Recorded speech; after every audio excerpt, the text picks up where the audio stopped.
വൃദ്ധരായ അമ്മമാരെ കാട്ടിലുപേക്ഷിക്കാൻ രാജാവ് ഉത്തരവിട്ടു.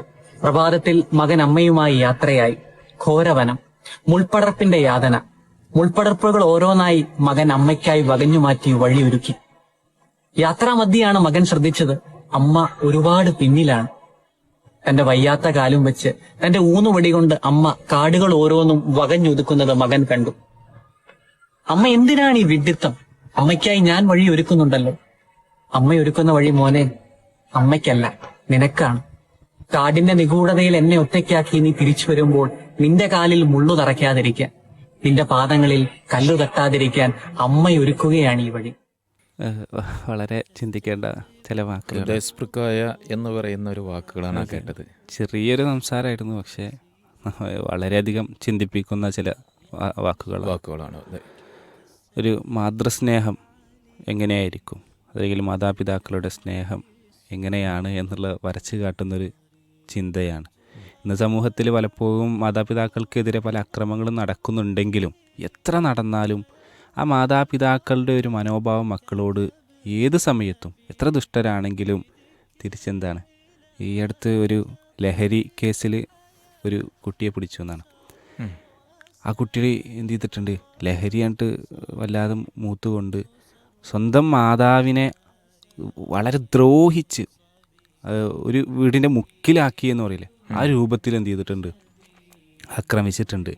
അപ്പോൾ സ്വാഭാവികമായിട്ട് കുറച്ച് കഴിഞ്ഞ് എന്ത് ചെയ്തു, വീട്ടുകാരെ പോലീസിനൊക്കെ അറിയിച്ച അവസാനം പോലീസ് വന്ന് ഈ മകനെടുത്ത് കൊണ്ടുപോകുമ്പോൾ ഇതേ ആക്രമിക്കപ്പെട്ട മാതാവ് പിറകെ വന്നുകൊണ്ട് പറയാം, എൻ്റെ മോനൊന്നും ചെയ്യരുത് എന്നാണ് പറയണത്. അതാണ് മാതാപിതാക്കളുടെ അവസ്ഥ.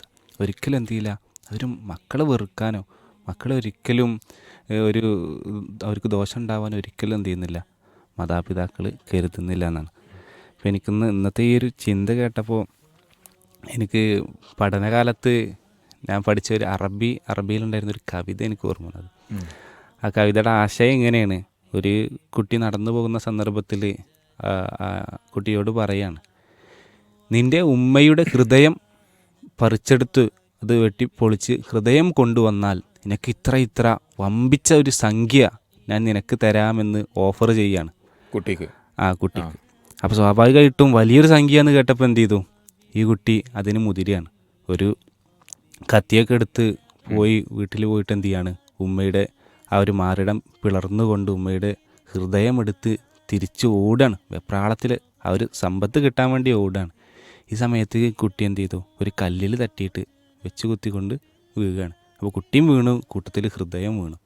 അപ്പോൾ ഈ കവി ഭാവനയിൽ ഈ പറയുന്നുണ്ട്, ഈ ഹൃദയം സംസാരിച്ചു എന്നാ കുട്ടിയോട്, മോനെ നിനക്കെന്തെങ്കിലും പറ്റിയോ? ഈ എന്ത് ചെയ്യാണ്, മാതൃഹൃദയം എന്ത് ചെയ്യാണ്, പറയാണ് നിനക്കെന്തെങ്കിലും പറ്റിയോ എന്ന്. അത് കേട്ടതോടുകൂടി കുട്ടി ഷോക്കായി. മാത്രമല്ല കുട്ടി എന്ത് ചെയ്യാണ്, വല്ലാതെ കരയാൻ തുടങ്ങി. കുട്ടി ആ ഹൃദയം എടുത്തുകൊണ്ട് തൻ്റെ കണ്ണീര് കൊണ്ട് ആ ഹൃദയത്തെ എന്ത് ചെയ്തു, അതിനെ വൃത്തിയാക്കിയെന്നാണ്. മാത്രമല്ല കുട്ടിക്ക് വല്ലാതെ പശ്ചാത്താപം ഉണ്ടായി. അവസാനം കുട്ടി സ്വയം എന്ത് ചെയ്യാണ്, കുട്ടിയെ വധിക്കാൻ വേണ്ടി തീരുമാനിക്കുക. ആ കത്തിയെടുത്ത് വീണ്ടും തൻ്റെ ഹൃദയത്തിലേക്ക് കുത്തി നോവിക്കാൻ എടുക്കുക. ആ കത്തിയെടുക്കുന്ന സമയത്ത് വീണ്ടും ഈ ഒരു ഹൃദയം ആ മോനോട് സംസാരിക്കണം, മോനെ ഒരിക്കൽ നീ എന്നെ കുത്തി എൻ്റെ ഹൃദയം പുറത്തെടുത്തു, ഇനി രണ്ടാമതും വീണ്ടും നീ എന്നെ നോവിക്കുകയാണോ എന്നൊരു ചോദ്യം ആ ഒരു മാതൃഹൃദയം ചോദിച്ചു എന്നാണ്. യഥാർത്ഥത്തിൽ ഇതൊരു ഭാവന കവിതയാണെങ്കിലും നമ്മുടെ ഒരു അവസ്ഥ, മാതാപിതാക്കളുടെ ഹൃദയത്തിൽ നിന്നുള്ള ആ മക്കളോടുള്ള സ്നേഹം, അതാണിത് യഥാർത്ഥത്തിൽ. ഇപ്പോൾ പലപ്പോഴും ഒരു അപകടത്തിൽ പെട്ടാൽ നമ്മൾ ധാരാളം ആളുകളുണ്ടാവും, പക്ഷെ ആ കൂട്ടത്തിൽ നിന്ന് ഒരു തീപിടുത്തം സംഭവിച്ചു. നമ്മളെന്താ ശ്രദ്ധിക്കുക, അവിടെ നമ്മുടെ ജീവൻ എങ്ങനെയും രക്ഷിക്കണം എന്നാണല്ലോ. അപ്പോൾ ഈ കഴിഞ്ഞ കുറച്ച് കാലങ്ങൾക്ക് മുമ്പ് ആമസോൺ കാട്ടിൽ എന്ത് ചെയ്തു, ഒരു അമ്മയും അതുപോലെ തന്നെ കുറച്ച് കുട്ടികളും ഒറ്റപ്പെട്ടു എന്നാണ്. ആ ഒറ്റപ്പെട്ട സന്ദർഭത്തിൽ കുട്ടികൾ രക്ഷപ്പെട്ടിട്ടുണ്ട്. മാതാവ് എന്ത് ചെയ്തിട്ടു അവിടെ കിടന്ന് മരിച്ചു. കുറച്ച് കാലങ്ങൾക്ക് ശേഷം പോലീസും ഇവരൊക്കെ പോയിട്ട് എന്ത് ചെയ്തു, അവരുടെ ഡെഡ് ബോഡി പിന്നീട് കണ്ടെത്തുന്നുണ്ട്. ഈ മക്കൾ പിന്നീട് ഈ മാധ്യമങ്ങൾക്ക് മുമ്പിൽ വന്നിട്ട് സംസാരിക്കുമ്പോൾ അവിടെ വെച്ച് പറയുന്നൊരു വാക്കുണ്ട്, അവസാന സമയത്ത് ഞങ്ങളുടെ അമ്മ ഞങ്ങളോട് പറഞ്ഞത്, മക്കളെ നിങ്ങൾ രക്ഷപ്പെട്ടോളൂ, എനിക്കൊരിക്കലും ഇനി രക്ഷപ്പെടാൻ സാധിക്കില്ല, നിങ്ങൾ എങ്ങനെയെങ്കിലും രക്ഷപ്പെട്ടോളൂ എന്നാണ് എന്ത് ചെയ്യുന്നത്, ആ മക്കളോട് പറയുന്നത്. മക്കളോട് പറയുന്നതാണ്. അപ്പോൾ സ്വന്തം ജീവനേക്കാൾ ഒരു വേള സ്വന്തം മക്കളെ സ്നേഹിക്കുന്ന ഒരവസ്ഥ, അതാണ് യഥാർത്ഥത്തിൽ ഇന്നത്തെ ഈ വോയിസ് ക്ലിപ്പിൽ നമ്മൾ കേട്ടപ്പോൾ തന്നെ ആ അമ്മയെ കാട്ടിലേക്ക് കൊണ്ടുവിടാൻ പോകുന്ന മകനെ കൊണ്ടുപോകുന്ന സന്ദർഭത്തിൽ വഴി വെട്ടിയിട്ടാണോ പോകുന്നത്. അപ്പോൾ മകന് തിരിച്ചു പോരാനുള്ള വഴി അമ്മ വെട്ടിക്കൊണ്ടാണ് കൂടെ പോകുന്നത് എന്നാണ്.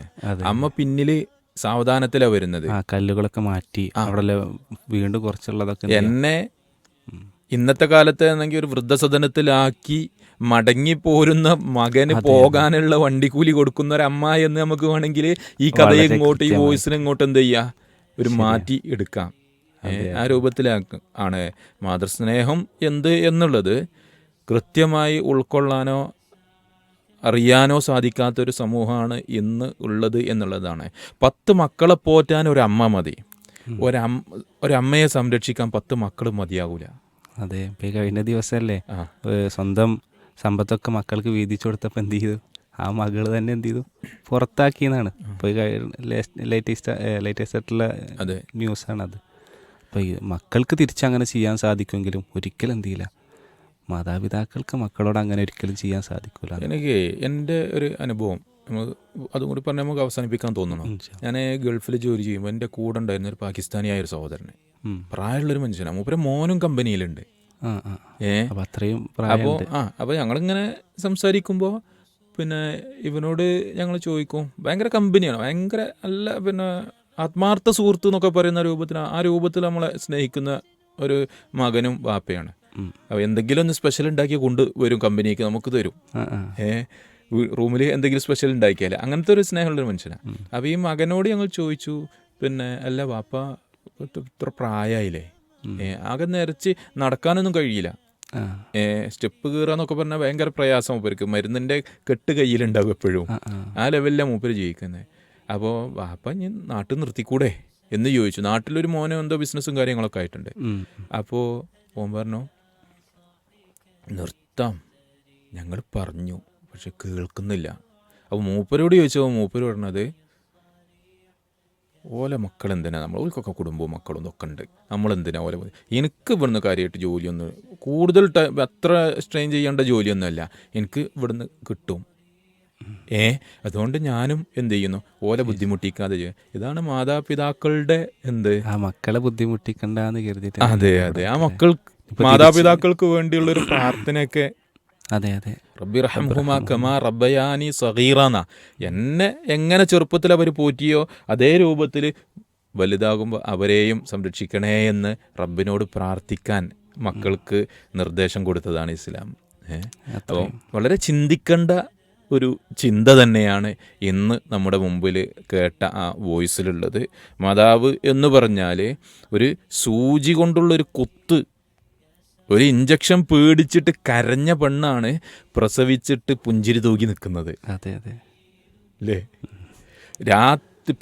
ആ ഉമ്മയാകുന്നതിന് മുമ്പ് ഒരു കുറച്ച് സമയം ഉറക്ക് നഷ്ടപ്പെട്ടാൽ കരഞ്ഞുകൊണ്ട് ആ സമയം എക്സ്ട്രാ ഉറങ്ങിയിട്ട് എടുത്തവളാണ് ഈ കുട്ടിക്ക് വേണ്ടി എന്ത് ചെയ്യുന്നത്, പകലന്തിയോളം ഉറക്കൊഴിച്ചുകൊണ്ട് സമയം ചിലവഴിക്കുന്നത്. അപ്പോൾ അതാണ് മാതാവ്.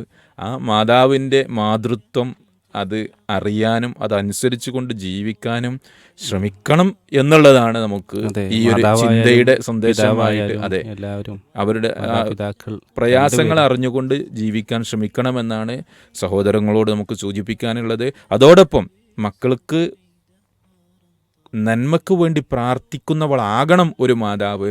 മക്കളെ ശപിക്കാനോ ആ രൂപത്തിൽ അവരെ പിന്നെ അകറ്റുന്ന രൂപത്തിലുള്ള പ്രവർത്തനങ്ങൾ പല സന്ദർഭങ്ങളിലും ഇതിന് വിഘാതമായതും ഉണ്ട് എന്നതൊരു യാഥാർത്ഥ്യമാണ്. ചില പിന്നെ സംഭവങ്ങളും ചരിത്രങ്ങളും പിന്നെ ഇതിലേക്കൊക്കെ നമ്മൾ കണ്ണോടിക്കുമ്പോൾ ഇതിലേക്കും ഇതിൻ്റെ വിഘാതവുമുണ്ട്. അത് നിലനിർത്തിക്കൊണ്ട് തന്നെയാണ് പറയുന്നത് മാതൃസ്നേഹം എന്നുള്ളത് തുല്യതയില്ലാത്തതാണ്, പണം കൊടുത്താൽ കിട്ടാത്ത ഒന്നാണ് എന്നതാണ് നമുക്കിതിൻ്റെ ഒരു ചുരുക്കമായിട്ട് സൂചിപ്പിക്കാനുള്ളത്.